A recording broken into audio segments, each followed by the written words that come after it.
जय श्री कृष्ण। आप सभी का हमारे YouTube चैनल पर हार्दिक स्वागत है। आज के इस वीडियो में आप सभी सुनेंगे कार्तिक मास महात्म्य के 12वें अध्याय की कथा का। तो आइए सुनते हैं। सुने लगाकर मन सभी, संकट सब मिट जाए, कार्तिक महात्म्य का कमल पढ़ो 12वां अध्याय। राजा पृथु ने कहा कि हे नारद जी, ये तो आपने भगवान शिव की बड़ी विचित्र कथा सुनाई है। अब कृपा करके आप यह बताइए कि उस समय राहु उस पुरुष से छूटकर कहाँ गया। तब नारद जी बोले, उससे छूटने पर वह दूत बर्बर नाम से विख्यात हो गया और अपना नया जन्म पाकर वह धीरे धीरे जलंधर के पास गया। वहाँ जाकर उसने शंकर की सब चेष्टा कही। उसे सुनकर दैत्यराज ने सब दैत्यों को सेना द्वारा आज्ञा दी।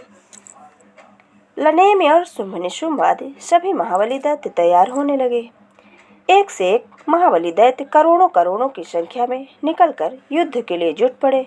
महाप्रतापी सिंधुपुत्र शिव जी से युद्ध करने के लिए निकल पड़ा।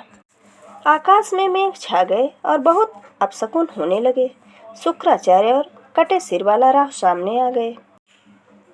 उसी समय जलंधर का मुकुट खिसक गया, परंतु वह नहीं रुका। उधर इंद्राज सब देवताओं ने कैलाश पर शिव जी के पास पहुंचकर सब वृत्तांत सुनाया और यह भी कहा कि आपने जलंधर से युद्ध करने के लिए भगवान विष्णु को भेजा था।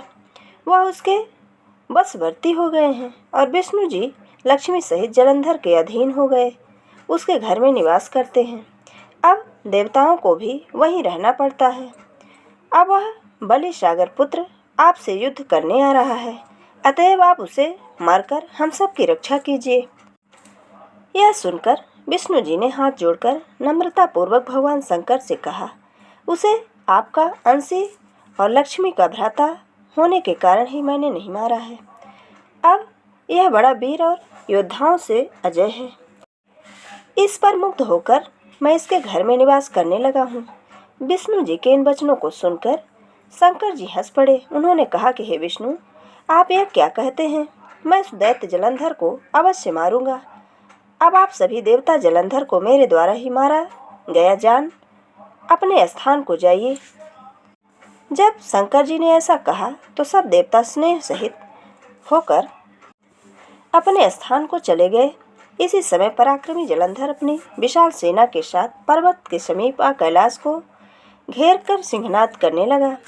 दैत्यों के नाद और कोलाहल को सुनकर शिव जी ने नंदी आदि गणों को उनसे युद्ध करने की आज्ञा प्रदान की। कैलाश के समीप भीषण युद्ध होने लगा। दैत्य अनेकों प्रकार से अस्त्र शस्त्र बरसाने लगे। भेर, मृदंग, शंख और वीरों तथा हाथी, घोड़ों और रथों के शब्दों से शब्दित हो पृथ्वी कांपन करने लगी। युद्ध में कटकर मरे हुए हाथी, घोड़े और पैदलों का पहाड़ लग गया। रक्त मांस का कीचड़ उत्पन्न हो गया।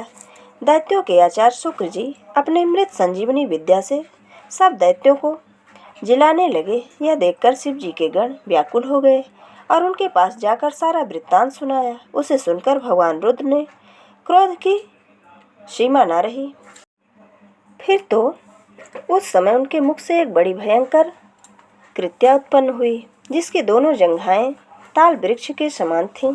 वह युद्ध भूमि में जा सब असुरों का च्यवन करने लगी और फिर वह शुक्राचार्य के समीप पहुंची और शीघ्र ही अपने योनि में गुप्त कर लिया और फिर स्वयं भी अंतर्ध्यान हो गई। शुक्राचार्य के गुप्त हो जाने से दैत्यों का मुख मलिन पड़ गया और वे युद्ध भूमि को छोड़कर भागने लगे। इस पर शुंभ, निशुंभ और कालनेमि आदि सेनापतियों ने अपने भागते हुए वीरों को रोका। शिव जी के नंदी आदिगणों ने भी, जिसमें गणेश और स्वामी कार्तिकेय जी भी थे, उन्होंने दैत्यों से भीषण युद्ध करना आरंभ कर दिया। ये थी कार्तिक मास महात्म्य के 12वें अध्याय की कथा। अगर हमारा ये वीडियो आपको अच्छा लगे तो लाइक ज़रूर करें और मित्रों के बीच में शेयर करना बिल्कुल ना भूलें। जय श्री कृष्ण। धन्यवाद।